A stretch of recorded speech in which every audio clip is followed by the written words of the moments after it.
population that you're connected to in LinkedIn or in LinkedIn group. So you would send these out about 15 times over the course of a month.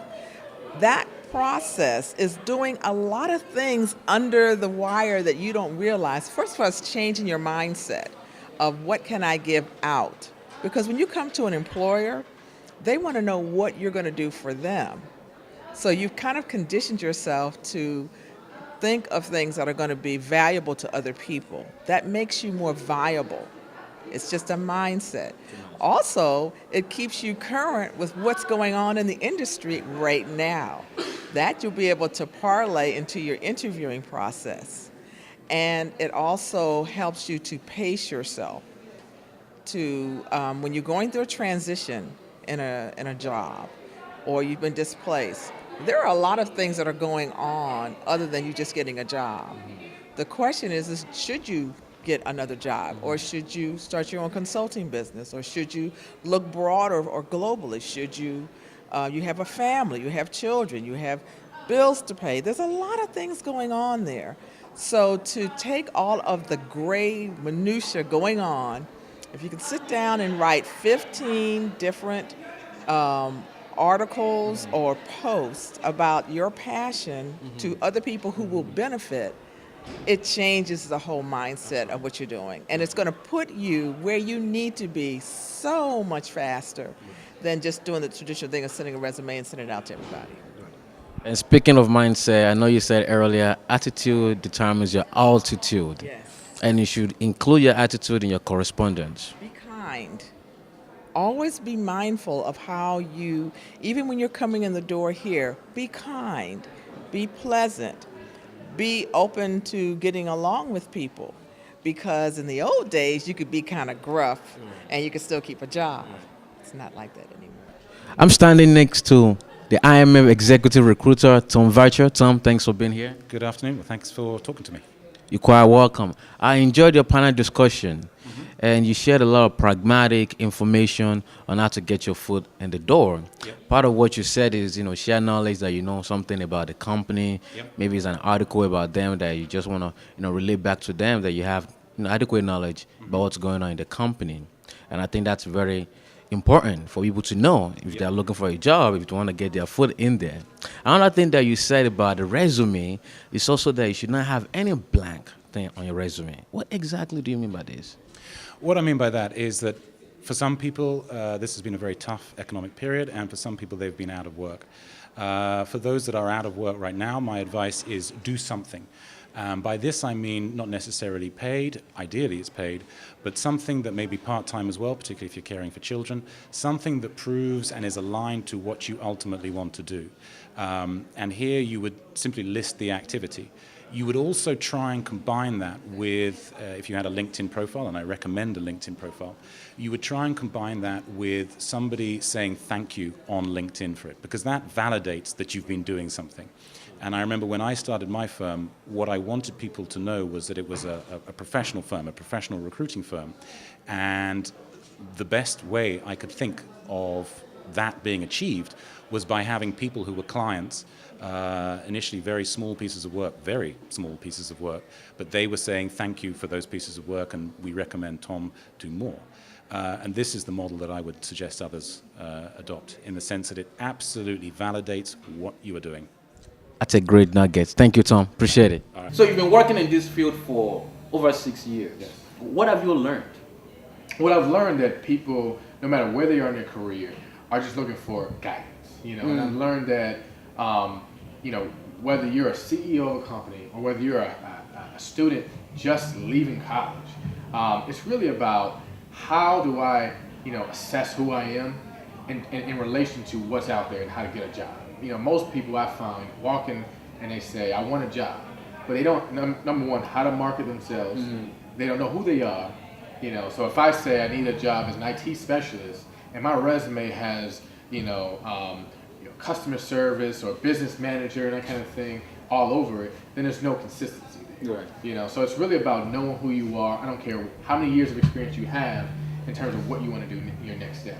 So you gotta know who you are, You gotta know who you are. and you have to be able to convey that in your resume. Exactly, and not just your resume, your entire career portfolio, your cover letter, your reference sheet, to have employers that are relevant to that particular field, all that kind of good stuff, your sample writing. So there should be consistency from, what you're looking for to what your documents are saying. I know during your session you mentioned something that's very profound, that asset first over liability. Hey, explain that. Most people will literally have irrelevant work history, but they'll apply for a position that they know that's not consistent with what they've done. So they'll use a chronological resume, chronological format, Right. and their first job will say Safeway on it, in retail, and they're applying for a job in business management. It's completely different than retail. They'll put their work history first, Right. and not focus on their skills. So I would recommend a functional resume format. That way they can focus on their skills and then always, put their work history last. So let's say you've done business management in your career, you've done customer service and that kind of thing. Project management is great. You highlight those skills Right. before you would put that irrelevant work history. So the liabilities are your work history in chronological order, and then the assets are your skills. So you put your assets over your skills.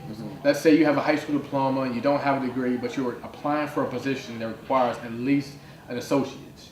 Your education will be a liability. You put that education last. Man, it's good talking to you. Really appreciate it. Oh yeah, absolutely. Thank you. Absolutely.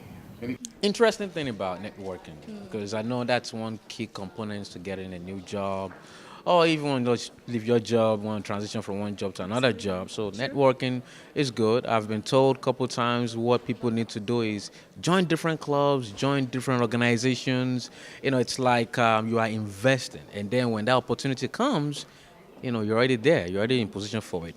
But the problem that I see with people is they don't know how to start a conversation.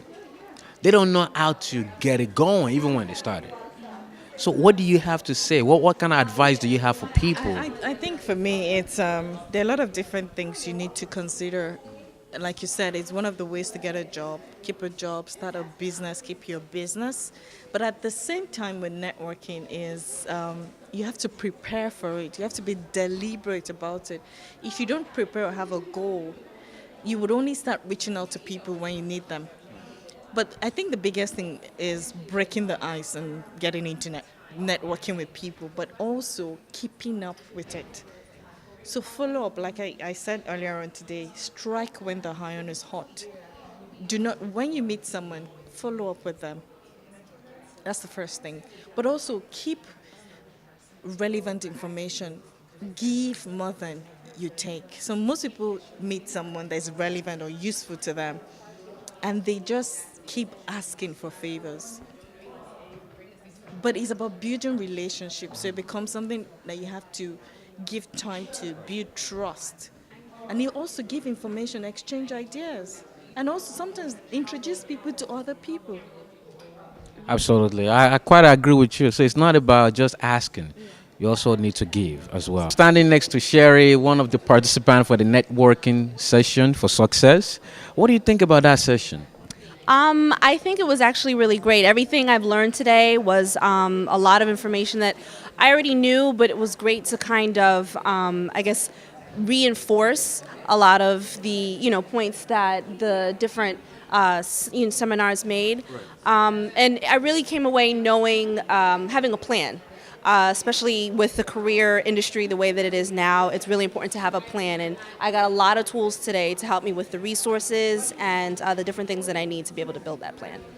Do you have any major highlights from all the different components of the event today? I really enjoyed the panel actually from this morning. The speakers there had a lot of information and a lot of knowledge that I felt that I came away with that I'm kind of excited to be able to apply in my personal career. Yeah, because having knowledge with the application of it is nothing.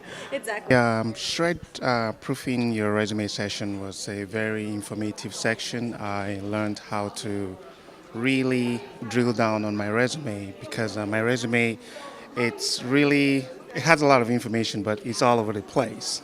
But Darren Cox was able to give us the three different types of resumes: the chronological resume, the functional resume, and the combination resume, which is a combination of the chronological and the functional resume. And that really gave me an insight, a vivid perspective on what I should be doing to really market myself, to really brand myself in the career world. Earlier, because I attended that session as well, and I heard a lot of good things about you. I know you're into IT field, and you're a project manager. Yes, I'm currently a project manager working with a consulting firm.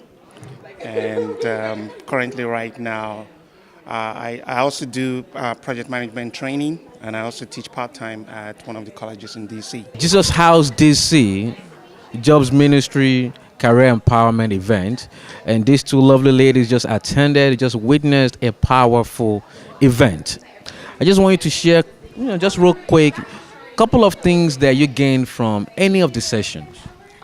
I attended the networking session. I learned a lot about things that I'm doing wrong and what I need to improve, and also saw other people's weakness, which made me think, I'm not the only one who doesn't know certain things. So it was good. I learned a lot and I connected with a few people. Yeah.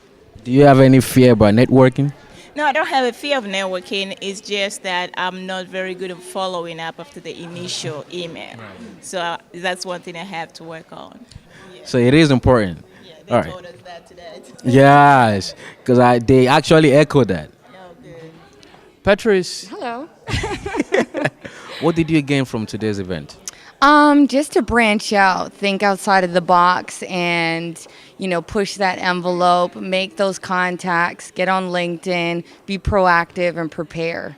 Know what you are going to speak about and approach it with a positive mindset and attitude that you will go in and build a good relationship with somebody that you'd like to bond and connect with. Absolutely. Preparation and believe in yourself. Yes. Two lovely ladies here.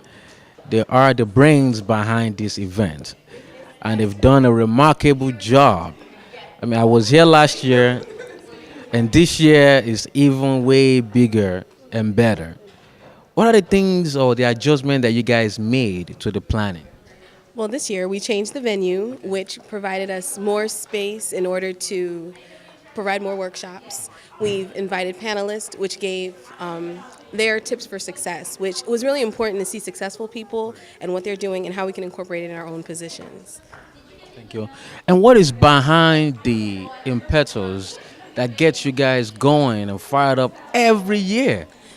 I think for the Jobs Ministry and Jesus House DC and as a whole, I think that there's a focus on really enhancing the individual period, whether it's career, family, whatever might be going on. And for us, you can't be an American and not have a successful career and think you're going to have a successful life. It doesn't work that way. And so it's real. We're all passionate about it personally, and we're passionate about it collectively as well. This is the land of opportunities, so you got to make the best of it.